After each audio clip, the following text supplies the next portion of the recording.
धनतेरस के पर्व पर सजे हुए हैं बाजार। घर में लाओ आज कुछ नए नए उपहार। झालर दीपों से सजे आज सभी के गहे। मन के नभ से आज तो बरसे मधुरम ने है। नमस्कार, धनतेरस की आपको बहुत बहुत शुभकामनाएं। मैं हूं आपके साथ प्रगति शर्मा। धनतेरस से दिवाली के उत्सव की शुरुआत हो जाती है और धनतेरस का दिन बेहद ही खास और महत्वपूर्ण होता है। दिवाली के दिन मां लक्ष्मी के आशीर्वाद पाने से पहले धनतेरस पर भगवान धनवंतरी और भगवान कुबेर की पूजा करना भी जरूरी होता है। आज की भागती दौड़ती जिंदगी में कोई परेशान है, कोई बीमारी से पीड़ित है, तो किसी को व्यापार में घाटा हुआ है, तो इस बार धनतेरस को कैसे बनाना चाहिए और कैसे खास बना सकते हैं, क्योंकि कई साल बाद धनतेरस पर बन रहा है अद्भुत संयोग जो आपको रखेगा सेहतमंद और करेगा मालामाल। तो कैसे करें भगवान धनवंतरी और भगवान कुबेर की पूजा, ये बताने के लिए हमारे साथ खास मेहमान मौजूद हैं। हमारे साथ आचार्य राज मिश्रा जी मौजूद है। बहुत बहुत स्वागत है आपका। धन्यवाद। आचार्य जी, सबसे पहले तो धनतेरस का महत्व क्या होता है यही जानना चाहूंगी। क्यों इस पर्व को खास माना जाता है, क्यों इतना महत्वपूर्ण है और इस बार क्या शुभ संयोग बन रहा है जिससे कि माला माल हो सकते हैं लोग? जी बिल्कुल। धनतेरस की सबसे पहले तो न्यूज स्टेट, न्यूज नेशन और आपके पूरे परिवार के साथ समस्त दर्शकों को बहुत सारी हार्दिक शुभकामनाएं। आदिशक्ति माता लक्ष्मी कृपा आप सब पर बनी रहे, यही शुभकामना है। भगवान विष्णु का आशीर्वाद आप सब पर बना रहे।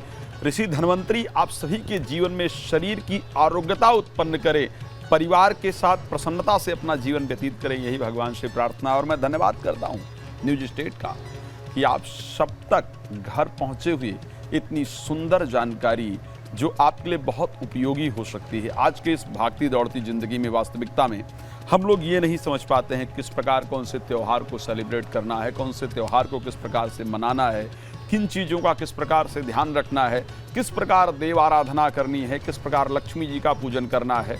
बहुत सारी इन बातों से शायद हम लोग अनभिज्ञ रह जाते हैं। और साधारणतया ऐसा है कि बहुत सारी जगह जो सोशल मीडिया इत्यादि पर शायद कई बार ऐसी नॉलेज मिलती है जो हमारे लिए उपयोगी नहीं होती है। तो मैं धन्यवाद करता हूँ न्यूज स्टेट का जो आप सभी को घर पहुँचे इतनी सुंदर इन्फॉर्मेशन प्रोवाइड करा रहे हैं। अगर देखा जाए धनवंतरी धनतेरस की बात की जाए या धनवंतरी ऋषि के आज उत्पत्ति की बात की जाए, शायद ये जो दिन है ये बहुत ही सुंदर है, बहुत ही उत्तम है। इस पर हम लोग चर्चा करेंगे, लेकिन मेरी एक इच्छा है, मेरा एक विचार है। आप सब लोग अपने घरों में बैठे हैं, बहुत सारे लोग ऑफिस के कार्य से भाग रहे हैं, भाग दौड़ कर रहे हैं, जैसा कि अभी बताया आपने। सो मैं चाहूँगा कि हम सभी लोग एक बार हाथ जोड़ करके आदिशक्ति माता लक्ष्मी का स्मरण कर लें, ताकि आप अपने घर में बैठे हुए इस प्रोग्राम के माध्यम से आप नहीं पूजा कर पा रहे हैं, नहीं विधियों का पालन कर पा रहे हैं, तो भी एक बार लक्ष्मी जी का श्रद्धा से स्मरण कर लें, ताकि लक्ष्मी की कृपा सदैव आपके ऊपर बरसे। एक बात ध्यान रखिए, हम लोगों ने यहाँ आपके लिए सारी व्यवस्थाएं की है, इसीलिए सारी व्यवस्था की गई। हम लोग साधारणतया बैठ करके भी चर्चा कर सकते थे, लेकिन इसलिए ये सारी व्यवस्था की गई ताकि आप लोगों को उसका लाभ प्राप्त हो सके। आचार्य जी, रोकना चाहूंगी यहाँ पर। हमारे साथ भी यहाँ पर हमने सारी व्यवस्था की हुई है और माँ लक्ष्मी भी विराजमान है।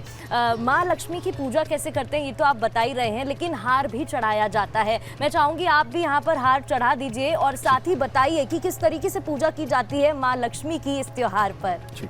मैं चाहूँगा कि हम सभी लोग श्रद्धापूर्वक यहाँ पर आदिशक्ति की आराधना करें, आदिशक्ति की पूजा करें। और हमारे पास सुंदर कमल का पुष्प है जो माता लक्ष्मी को सबसे प्रिय है। एक सुंदर कमल का पुष्प हमने यहाँ पर व्यवस्था करके रखा है। देखिए, मेरा विचार है कि मन का हार, आदि गुरु शंकराचार्य ने एक बात कही थी, शास्त्र के अंदर के बहुत सुंदर वर्णन आता है कि भगवान को आप वैसे ले जा करके क्या प्रदान कर सकते, क्या करते हैं, वो महत्वपूर्ण नहीं है। आप मन से भी मानसिक पूजन का वर्णन आदि गुरु शंकराचार्य ने बहुत सुंदर वर्णन किया है। तो यदि मन से भी आप भगवान को कुछ अर्पण करते हैं तो परमात्मा निश्चित रूप से उसको स्वीकार करते हैं। तो आप वहाँ बैठे बैठे मन में ये इस प्रकार का संकल्प कीजिए कि आदिशक्ति को हम हार अर्पण कर रहे हैं और माता लक्ष्मी को सबसे प्रिय कमल का पुष्प आप सबकी तरफ से न्यूज स्टेट ये प्रदान करने जा रहा है। ये पुष्प आपके द्वारा ही, समझ लीजिए, आप दर्शन कर रहे हैं, ये आपके द्वारा ही है। हम श्रद्धा से अर्पण कर रहे हैं, आप इसको अपने मन में स्वीकार कीजिए और माता लक्ष्मी से अपने लिए प्रार्थना कीजिए। माता लक्ष्मी इसको स्वीकार करेंगी। ओम श्री शते लक्ष्मी पत्न्याम बहोरात्रि पार्श्वे नक्षत्रनिखाणां मुम्बहिखाणां सर्वलोकं महिखाणां माँ लक्ष्मी देव्यै नमः। तो हमने यहाँ पर हार की जगह माता लक्ष्मी को सबसे प्रिय कमल का पुष्प प्रदान किया है। जी, आप कुछ कह रहे थे, बताइए। बिल्कुल, आगे बढ़ते हुए यहाँ पर देखिए माता लक्ष्मी को कमल का पुष्प तो हमने चढ़ा ही दिया है, जो कि बेहद ही उनका प्रिय माना जाता है। सवाल कई हैं मेरे मन में, त्योहार बेहद खास है, लेकिन आगे बढ़ते हुए मैं ये भी आपसे आचार्य जी जानना चाहूंगी, धनतेरस, धन का त्योहार हम कहते हैं और कहते हैं कि इस दिन बर्तन खरीदना शुभ होता है, कई वस्तु खरीदे जाते हैं, लेकिन खरीदारी का इतना क्रेज है, तो क्या खरीदना सबसे शुभ रहता है? लोग इतने कंफ्यूज रहते हैं, यही नहीं समझ पाते कि क्या खरीदे। सबसे पहले देखिए, एक चीज हम सबको ध्यान रखना होगा कि बर्तन खरीदना ये त्योहार सिर्फ धन को लेकर के ही नहीं है, और मेरे विचार से धन सिर्फ पैसा ही नहीं है। सब ये सोचा जा सकता है, हम धन, जब भी धन की बात आती है तो हमारे विचार से आता है कि धन सिर्फ पैसा हो सकता है, लेकिन भागवत का एक सुंदर श्लोक है, अर्थागमो नित्यम रोगिता चा प्रिया चा भार्या प्रियवादिनी चा। शरीर की आरोग्यता को शास्त्र में सबसे बड़ा धन कहा गया है।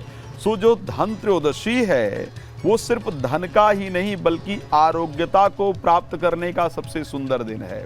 धन त्रयोदशी के दिन आदिशक्ति लक्ष्मी का प्राकट्य हुआ था, लेकिन उसके साथ अमृत कलश लेकर के, जैसा कि यहाँ पर धन्वंतरी ऋषि का स्वरूप अमृत कलश आप सभी के सामने उपस्थित है, तो अमृत कलश लेकर के ऋषि धन्वंतरी, जो कि विष्णु जी के स्वरूप हैं, उनका भी प्राकट्य हुआ था। आप सबको बताना चाहता हूं कि धन त्रयोदशी के दिन यम के लिए दीपदान किया जाता है, जिससे कि परिवार में किसी प्रकार की अकाल मृत्यु इत्यादि ना हो, दुर्घटना इत्यादि ना हो, इसके लिए पूरी तरह से यम के लिए दीपदान भी किया जाता है। शरीर आरोग्यता के लिए धन्वंतरी ऋषि की पूजा की जाती है, और आदि शक्ति लक्ष्मी जी को अपने घर में आवाहित करने के लिए इस दिन लक्ष्मी जी का पूजन किया जाता है। जैसा कि आप सभी लोग शायद जानते हैं कि शास्त्र ये कहता है कि इसी दिन, यानी जो दीपावली का एक 5 दिवसीय कार्यक्रम होता है, वो 5 दिवसीय कार्यक्रम जो है वो इसी दिन से, धन त्रयोदशी से ही प्रारंभ होता है। इस दिन ही जो बर्तन खरीद के लाए जाए, देखिए स्वर्ण इत्यादि खरीदने की प्रक्रिया, चांदी इत्यादि खरीदने की प्रक्रिया, मुझे लगता है ये शायद बाद में लेकर के आया गया है। ये अगर हम पुराणों में जाकर के देखें, इतिहासों में जाकर के देखें, धर्म ग्रंथों के अंतर्गत जाकर के देखें, तो शायद कहीं ना कहीं सिर्फ ये वर्णन नहीं था कि आप स्वर्ण खरीद करके लाएं या चांदी खरीद करके लाएं। ये तो एक बड़ा डिफरेंट विषय हो गया, एक बहुत परिवर्तित विषय हो गया कि जिस व्यक्ति के घर में इतना धन नहीं है कि स्वर्ण खरीद पाए या चांदी खरीद पाए या वो स्टील के बर्तन खरीद पाए, तो क्या उसके घर लक्ष्मी जी का आगमन नहीं होगा? क्या वो धन त्रयोदशी नहीं मना सकता है? तो ऐसा बिल्कुल नहीं है, इस चीज को ध्यान रखिएगा। शास्त्रोक्त विधि ये है कि धन त्रयोदशी के दिन से ही घर में लक्ष्मी का जो आगमन का, क्योंकि लक्ष्मी जी का जन्म हुआ था, तो उनके आगमन का समय प्रारंभ होता है। आपको क्या करना चाहिए? जो बर्तन दीपावली में पूजा के लिए आपको प्रयोग करना होता है, वो बर्तन आपको इसी दिन खरीदना चाहिए। वही धीरे धीरे परिवर्तित होते होते स्वर्ण और चांदी और बाकी आभूषणों के अंतर्गत चला गया। तो जो बर्तन दीपावली को पूजन में प्रयोग करना है, जो गणेश और लक्ष्मी जी की प्रतिमा आपको दीपावली में पूजन के लिए प्रयोग करना, ये भी एक इम्पॉर्टेंट विषय है कि जो किसी के घर में चांदी की प्रतिमा है तो क्या उसका प्रयोग किया जाए, ये सब शायद हम लोग बीच में डिस्कस करेंगे। लेकिन सबसे पहले कि जो पूजा के लिए आपको बर्तन प्रयोग करना है, सफाई के लिए धन त्रयोदशी को झाड़ू खरीदने का बड़ा नियम है, तो जो सफाई के लिए आपको जो वस्तुएं उपयोग करना है, झाड़ू खरीदना है, पोछा खरीदना है, दीपावली पूजन के लिए मूर्ति खरीदना है, दीपावली पूजन के लिए बर्तन खरीदना है, वो सारी सामग्रियां आज ही यानी धन त्रयोदशी के दिन खरीद करके लाना चाहिए और उसी को पूजन में विशेष रूप से प्रयोग करना चाहिए।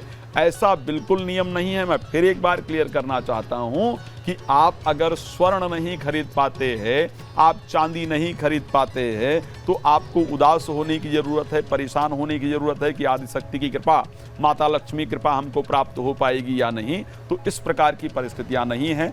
आज इस कार्यक्रम में हम बहुत सारी चीज़ों पर चर्चा करेंगे, जैसा कि क्या लक्ष्मी जी को जो पुराने गणेश लक्ष्मी हैं घर में उनको रखना चाहिए या नए खरीद करके लाना चाहिए, उनकी पूजा करनी, ये बहुत सारे विषय हैं।